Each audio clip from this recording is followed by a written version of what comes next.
You can see, and actually, I forgot to erase the board, Motivational Firewood Weekly, episode 58. I do a weekly group coaching call on Monday nights. Yep. And this past week, we're into our second year. We're almost to episode 60 at this point. That's amazing. And right when I first started, and my business coach and mentor told me, he goes, now, nobody's going to be in the room with you the first X amount of weeks until the word gets out there. He goes, you deliver the message like the room is full. Be a rock star, because somebody's eventually going to see it and need it.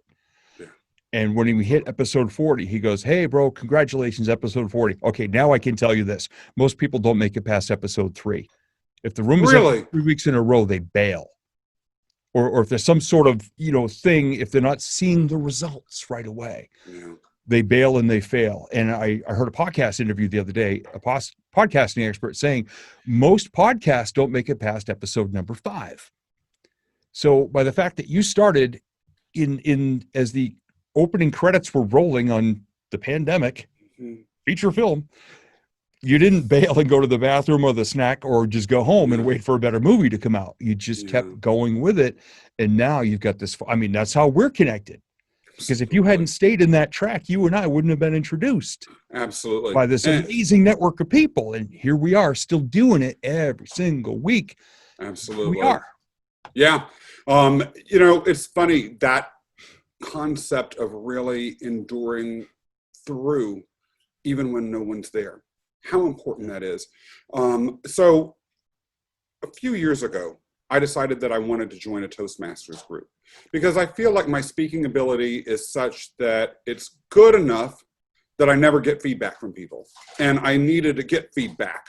And so even if it was people being picky or saying things that the average person wouldn't say because they're so afraid of public speaking that they would never dare to, say anything about anyone, which I can relate to. My singing voice is so bad. Who am I to criticize even the worst American Idol singer? They're better than me. There's a reason I don't have my own theme song. Believe me. The room would be empty every week. I'd watch the numbers go, hey.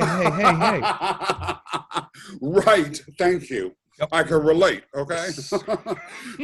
But anyway, I emailed every Toastmasters group in Manhattan and some in Brooklyn, and no one got back to me. Finally, I was at a party, not a single one, a couple of years later, and this little 80-something-year-old woman said, I like your voice, sir. Have you ever considered Toastmasters? And I said, yes. In fact, I have, but they're not considering me. And so she said, I'd love for you to come to my group.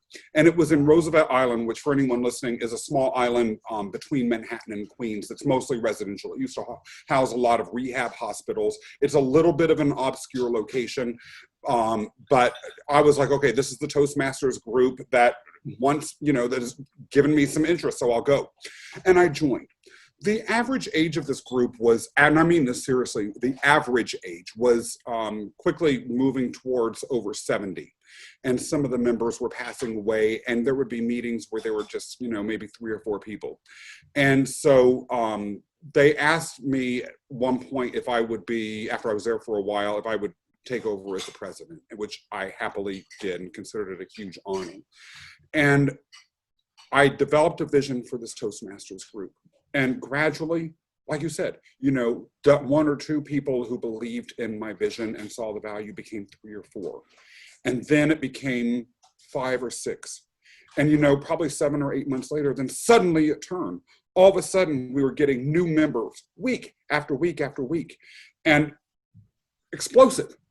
And so now, where a lot of these online Toastmasters groups, and I'm not saying all of them, but some of them are having real struggles with membership. We're having more members that we can handle. We're having to increase the frequency of our meetings.